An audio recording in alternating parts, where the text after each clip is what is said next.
كسومرا كل وادا دبسي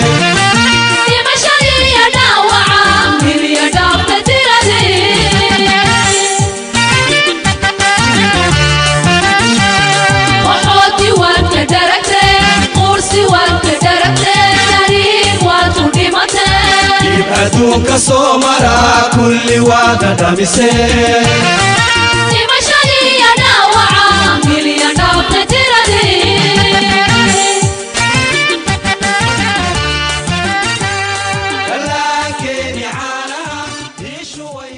بسم الله الرحمن الرحيم. السلام عليكم ورحمة الله تعالى وبركاته. كلنتو وعن ونكسن دقيستيال كسو دوادا برامجكي مسرح ورركا وعدك دقيستان راديو كولان نتواك امك على دا مقدشو.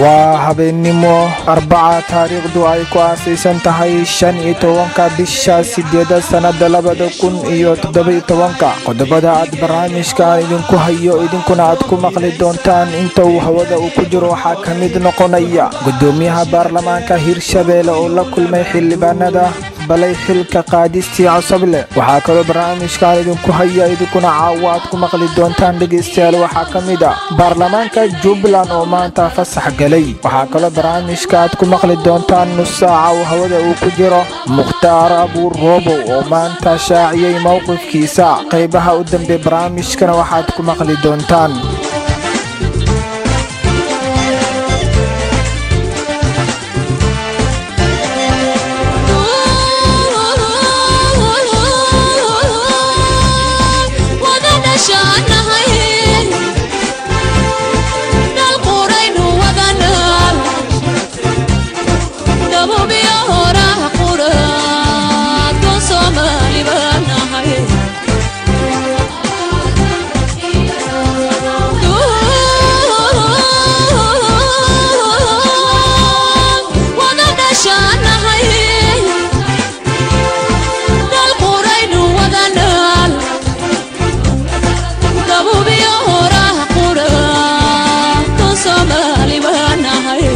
ومركلي كسو دوادا برامجكي مسرح ورركا راديو كولان نتواك ee magaalada Muqdisho. qaranka daga iyo inooye qaranka adaan ciidan diirani diina caaga taagnay oomalagu dhawaaqdeen dagaa shacabka ugu shubin way dheeliyaysaa. waa hagaag dhageystayaal qodobkii ugu horeeyay haddana soo qabto Sheekh Cusmaan Barre Maxamed gudoomiyaha baarlamaanka maamulka Hirshabelle oo maanta shir jaraa'id warbaahinta uu qabtay Jowhar ayaa ka hadlay mowqifkiisa xilka qaadistii madaxweyne Cusable. gudoomiyaha oo horfadhiyeen xildhibaano gaaraya ilaa 81 xildhibaan ayaa sheegay in markii la eego dastuurka maamulka Hirshabelle uu cadeynayo tirada ama koramka ay madaxweyne xilka u qaadi karaan xildhibaanada. waxa uu sheegay in xilka qaadis iyo go'aankii shalay ay qaateen xildhibaanada uu yahay mid sharci ah maadaama kulamadii baarlamaanka ay goobjoog ka ahaayeen ku xigeenadiisa.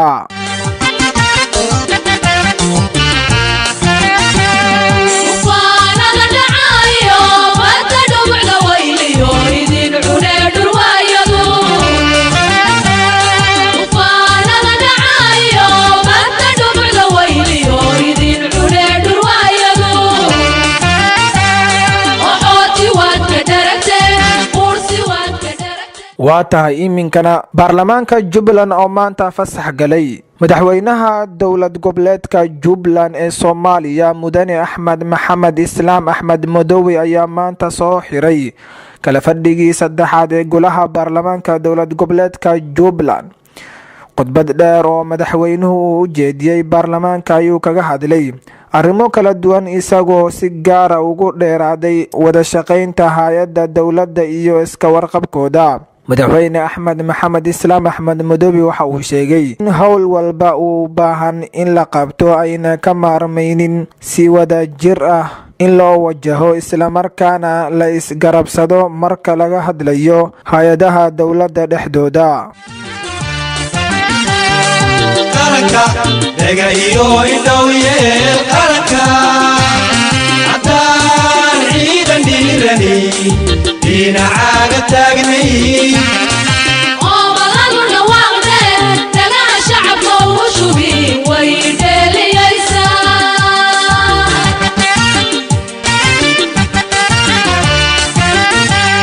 nimaa kula dhalan miyuu nabada kula dhisaya nimaa kula dhalan miyuu dheeliga ilaasha nimaa kula dhalan miyuu dhaxadda kaa dusiya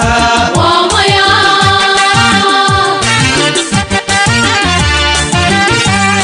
nimaa kula dhalan miyuu nabada kula dhisaya nimaa kula dhalan miyuu dheeliga ilaasha nimaa kula dhalan miyuu dhaxadda kaa dusiya waa maya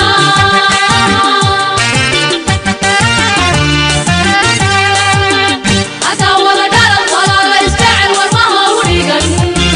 warwareegyo waaba shaw dhimay warwareegyo waaba shaw dhimay hataa wada dhalan walaala isjecel warmaha u dhigan warwareegyo waaba shaw dhimay warwareegyo waaba shaw dhimay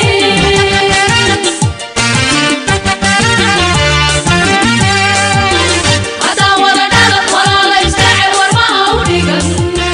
warwareegyo waaba shaw dhimay mukhtaar abuuroobo oo maanta shaaciyey mowqifkiisa. shir jaraa'id oo uu ku qabtay muqdisho, sheekh mukhtaar abuuroobo cali abuumansuur ayaa ku caddeeyey inuu ka baxay al-shabaab isagoo dowladda ugu mahadceliyey dadaalka sababay inuu isku soo dhiibo na u socdaan wadahadallo uu rajayn weyn ka qabo inay guul ku dhammaato. waxaan caddaynayaa inaan ka baxay ururka aan xubin ka ahaa muddo 5 sano iyo 7 bilood. sababtaan uga baxayna ay tahay dhibaatada ay bulshada ku hayaan iyo dhanka caqiidada. markii aan ka tagay dhowr jeer oo hore waxayna isku dayeen inay dilaan, balse alxamdulilah waan ka guulaystay, ayuu yiri sheekh mukhtaar abuuroobo. sheekh mukhtaar ayaa sheegay in muddo uu ku noolaa meel isaga iyo ciidamada taabacsan ay ku sugnaayeen, waxaana intaa ku daray in dhowaan ay weerar ku soo qaadeen maleeshiyaad ka tirsan al-shabaab, kuwaasi oo sheegay inuu iska difaacay kadib markii uu sheegay inuu gacan ka helay ciidamada dowladda. qaranka dhaga iyo indhow yeel qaranka haddaan ciidan dhiirani dhinacaaga taagnay oo badan dhawaaqdeen dhagaha shacabka ugu shubi way dheeliyaysaa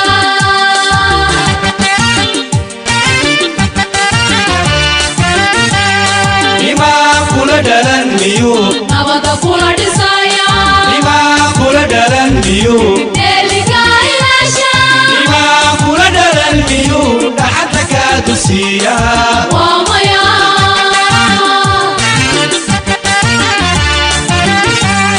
nimaa kula dhalan miyuu nabada kula dhisaya nimaa kula dhalan miyuu dheeliga ilaasha nimaa kula dhalan miyuu dhaxadda kaa dusiya waa maya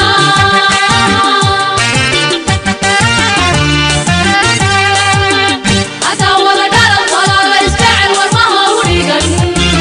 warwareegyo waaba shaw dhimay warwareegyo waaba shaw dhimay hataa wada dhalan walaala isjecel warmaha u dhigan warwareegyo waaba shaw dhimay warwareegyo waaba shaw dhimay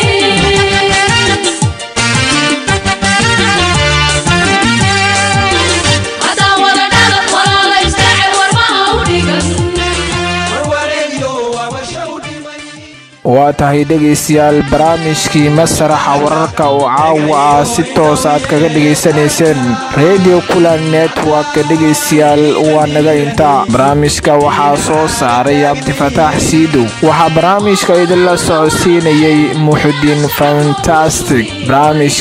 barnaamijkiisa xiga intaan ku kulmi doono bahdi barnaamijka oo isku duuban oo idin leh sida iyo amaan Allah.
موسيقي محمد كرامة يا ركي تحيا ديسكا